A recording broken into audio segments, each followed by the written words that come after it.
সৈনিকেরা সে জিজ্ঞেস করেছিল যে আমাদেরকে পাকিস্তান অধিনায়ক অস্ত্র সমর্পণ করতে হচ্ছে, আমরা কি করব? তখন শহীদ আছেন বাইরে, তিনি বলেছিলেন তোমাদের অধিনায়ক না আসা পর্যন্ত তোমরা আত্মসমর্পণ করবে না, আত্মসমর্পণ করবে না। তারপরে শহীদ প্রেসিডেন্ট জিয়াউর রহমান যখন সেই রাতে স্বাধীনতার ঘোষণা দিয়েছিলেন এবং দেশের মানুষকে স্বাধীনযুদ্ধ প্রাপ্ত করতে তিনি অনুপ্রাণিত করেছিলেন, সেই রাতে তিনি তার দুই শিশু পুত্রকে নিয়ে তিনি হেঁটে পালিয়ে গিয়ে ঢাকার উদ্দেশ্যে রওনা হয়েছিলেন এবং ঢাকার গোপনে এসে পৌঁছেছিলেন। তার কয়েকদিন পরেই এই পাকিস্তান সেনাবাহিনী থেকে গ্রেফতার করে পাকিস্তানের 6 মাসের কারাগারে থেকে বন্দী করেছিল বন্ধুবান, এবং স্বাধীনতার পরে তাকে উদ্বুদ্ধ করা হয়েছিল।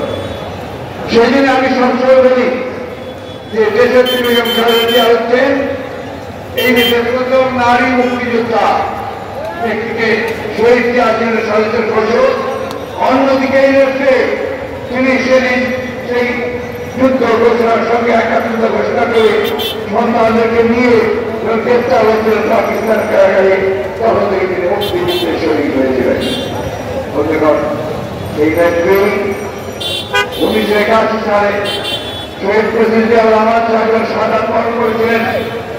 তারপরে তিনি শহীদকে রেখে যাওয়া সেই জাতীয়তাবাদের পতাকা, স্বাধীনতার পতাকা, গণতন্ত্রের পতাকাকে তিনি তৈরি করে দিয়েছেন।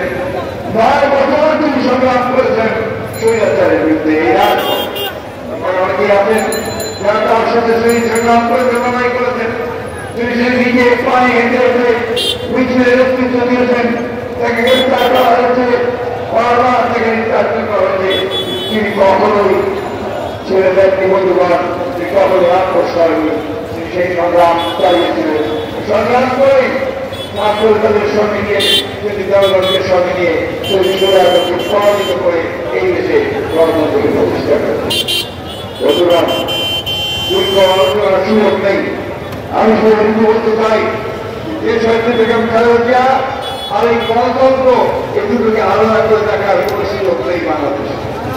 বাংলাদেশে গণতন্ত্র মানে হচ্ছে এখন বর্তমান দেশের বেগম খালেদা জিয়া বলতে তিনি 1991 সালে যখন তিনি 90 সালে যখন তিনি রাষ্ট্রপতির দায়িত্বে এসেছেন, বিশাল ভোটের লড়াইয়ের মধ্য দিয়ে প্রধানমন্ত্রী হয়েছেন, তখন তিনি বাংলাদেশের সংসদীয় গণতন্ত্রকে প্রবর্তন করেছেন। তিনি মিডিয়াকে, গণমাধ্যম থেকে মুক্ত করেছেন এবং দেশকে অগ্রগতি থেকে এগিয়ে নেওয়ার জন্য বিভিন্ন উন্নয়নমূলক কর্মকাণ্ড গ্রহণ করেছেন। সেই দেশের থেকে অত্যন্ত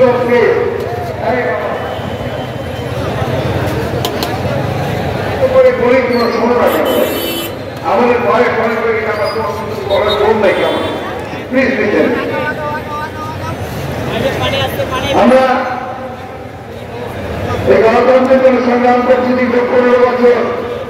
আপনাদের মনে থাকে উচিত যে 2018 সালে দেশের বিরুদ্ধে একটি সাজানো মামলা তৈরি করে তাকে সাজা দিয়ে তারা নিয়ে যায়।